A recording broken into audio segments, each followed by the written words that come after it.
Hi there! I was watching an old spectacular video about his favorite coins, and I will do the same here. My intention was to select only 5, but in the end I selected 10 because I didn't want to leave some out. I really like all my coins, so it was very difficult to choose these. Starting with this 30 sols 1791. This coin was conceived during a very turbulent period in the French history. As you know, the French Revolution began in 1789 but only ended a decade later. This coin has this very unique yellowish toning and was a real find. In this list, it's probably the coin I paid the least for.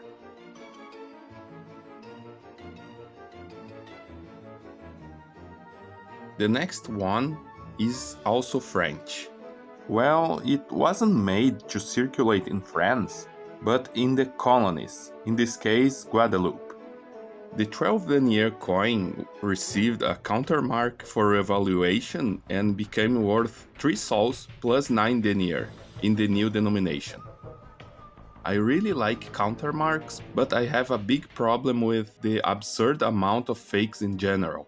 All a counterfeiter has to do is take a genuine, common base, produce a fake countermark, and voila! You have a coin and a stamp combination with a value many times greater than the base coin alone. But in this case of Guadeloupe coin, the counter-stamped coins are much more common than the base coin alone. So I think it's highly unlikely anyone would bother to tamper with this coin to make a loss.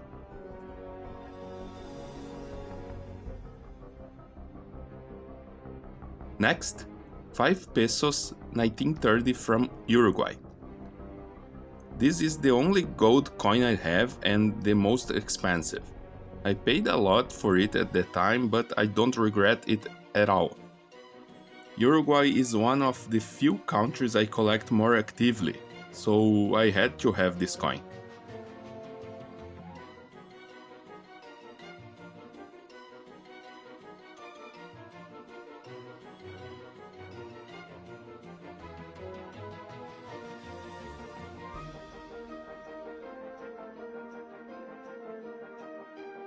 This is the largest and heaviest coin I have. This is a 10 kopeck from Siberia. It's a huge copper coin with a very dark patina. I don't know what justify making such a large copper coin instead of a small silver one, but I'm glad they did.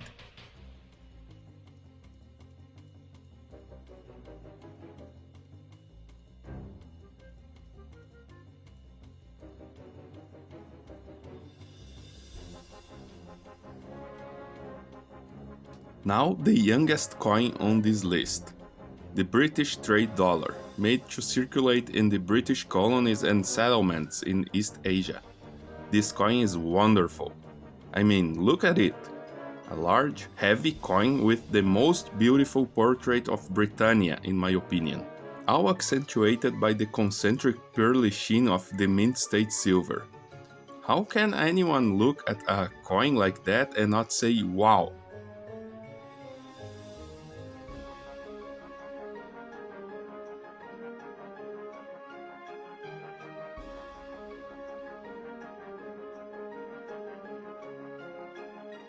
In contrast, we have the oldest coin on this list, a 2 mark from Norway, 1649. I don't normally collect such old coins, but I couldn't resist this one. It has a very uniform toning and shows very little wear.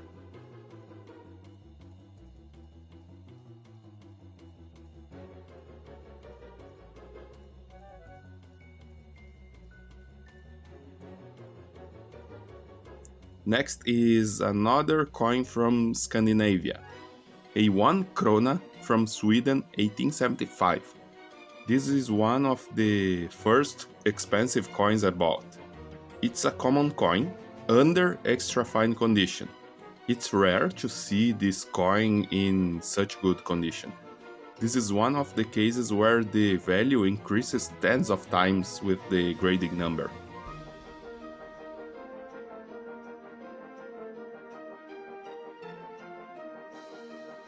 I have a short video about this coin, a coin made by casting. Casting is a historical coin-making process used in ancient times. In fact, this Azorian 80 reais coin from 1829 was one of the last made using this process. In this case, due to a lack of conditions to manufacture them conventionally, with a coining press.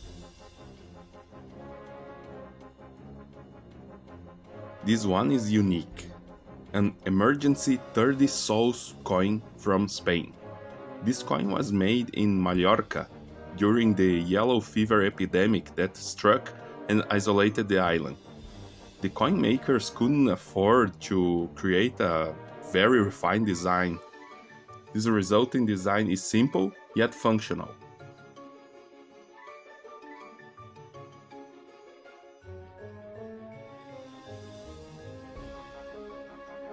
And finally, a $1 coin from 1882 from the United States, known as the Morgan dollar. In my humble opinion, this is the most iconic American coin.